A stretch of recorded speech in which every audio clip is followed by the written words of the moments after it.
কলজাত লাগুক আর হাড্ডিত লাগুক, বিড়ি যে খায়, আমার পরিষ্কার কথা, আপনি আল্লাহর নবীকে ভালোবাসেন না, বাসেন না, বাসেন না, দন্তান নাই কেন না।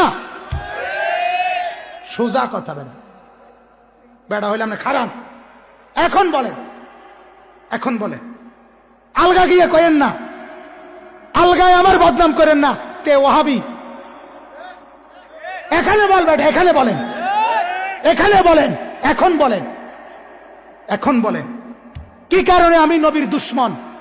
আপনি এখন বলেন। আমি এই এখন যখন বয়ানে আসার জন্য ওযু করছি, তখনও আমি মেসওয়াক করছি, আমি নবীর দুশ্মন হব কেন? এই মিয়া, জীবনের প্রথম দিন থেকে আজ পর্যন্ত কোনোদিন দাড়ি কাটি নাই, আমি নবীর দুশ্মন হব কেন? কেন? রাতের 3:30 বাজো মাহফিল থেকে আইসা ফজরের নামাজ জামাতের সাথে কনকনে ঠান্ডার ভিতরেও পড়ি, আমি নবীর দুশ্মন হব কেন? আমার মা, আমার বাপ, আমার বিবি, আমার ছেলে, আমার মেয়ে কোনোদিন টেলিভিশন দেখে নাই, আমার ঘরে কোনো টিভি নাই, আমি নবীর দুশ্মন হব কেন? কথা বলেন না কেন? আমি কোনো হারাম রোজগার করি না, আমি কোনো অবৈধ রোজগার করি না, সুদ খাই না, ঘুষ খাই না, কোনোদিন কিস্তি লই না, আমি নবীর দুশ্মন হব কেন? কথা বলেন না কেন? বলেন কি কারণ? কি কারণ? আপনি বিড়ি খান, আপনি নবীর আশেক, আলাপ মারণের জায়গা পান না? ঘটনাটা কি? সাদওয়ানে বেড়ি খান, রঙিন টেলিভিশনে নর্তকীর নাচ দেখেন, আমনে নবীর আশেক, কারে হুনানেডি? কথা বলেন না কেন? কারে হুনান, কারেডি? 30 বছর ধরে আপনার ঘরে রঙিন টেলিভিশন চলে, আমনের বেড়া বেড়ি সব ছেলে মেয়ে টেলিভিশনে নাচ গান চায়, আমনে নবীর আশেক। হ্যাঁ, আমরা হুনানিডি, আমরা বুঝি না এগুলা। অতএব কাটসাট কথা আমি বললাম পরিষ্কার বাপ, রাসূলুল্লাহ সাল্লাল্লাহু আলাইহি ওয়াসাল্লামকে কষ্ট দিয়েন না।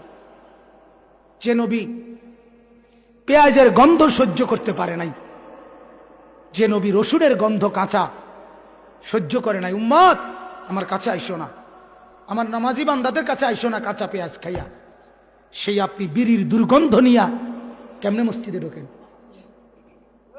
কথা বলেন না কেন? শুধু কুলি করলে বিড়ির দুর্গন্ধ যায় না, তাইলে আপনি বলেন মিয়া, একজন মানুষের কষ্ট হয় কিনা? আমি ব্যক্তিগতভাবে হজম করি, অনেক সময় কষ্ট করে সহ্য করি, কিছুই বলি না কোনোদিন। কত মানুষ মোয়া নাকা করে, মানে বুক মিলায় আমাদের সাথে, সাধারণ অনেক মানুষও, কেউ চাইলে বুক মিলাই, কিন্তু এই সময়ও বিড়ির গন্ধে এত কষ্ট লাগে, মনে যেন বমি আসতেছে। কি আশ্চর্য কথা! রাসূলুল্লাহ সাল্লাল্লাহু আলাইহি সাল্লামকে ভালোবাসা আজকে 40 বছরে বিড়ি খানার অভ্যাসটাই ছাড়তে পারলেন না, আমনে নবীরে ভালোবাসেন, কারে হুনানি দিমিয়া? বলেন। এজন্য বাপ মাফ করবেন, মনে কষ্ট দিয়ে থাকলে আমারে মাফ করবেন। আল্লাহ তাআলা আমাদেরকে তৌফিক দান করেন, আল্লাহ তাআলা আমাদেরকে কবুল করেন, গুনাহ ছেড়ে দেন, গুনাহ ছেড়ে দেন। রাসূলুল্লাহ সাল্লাল্লাহু আলাইহি সাল্লামের সুন্নতকে ভালোবাসেন, বলেন ইনশাআল্লাহ, বলেন ইনশাআল্লাহ। এই কাগজ, এই পিঠ আর এই পিঠ আলাদা করা সম্ভব তো? হ্যাঁ, ঠিক ভালোবাসা আর সুন্নাত নবীর অনুসরণ আলাদা করা সম্ভব না। ভালোবাসে যে, সুন্নত অনুসরণ করে সে, সুন্নত অনুসরণ করে যে, ভালোবাসে সে, এক হিসাব। দুই জিনিস আলগা না, সুন্নত এনে ভালোবাসা হ্যাঁ না, জি না, জি না। যদি মনে করেন আপনার ভালোবাসা বাড়তেছে, তো গুনাহ ছাড়েন। কি ছাড়েন? গুনাহ ছাড়েন। আল্লাহ তাআলা আমাকেও বাঁচান, আপনাদেরকেও বাঁচান।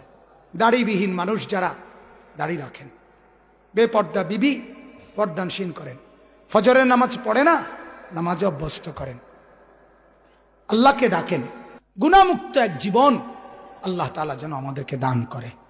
বলেন আমিন।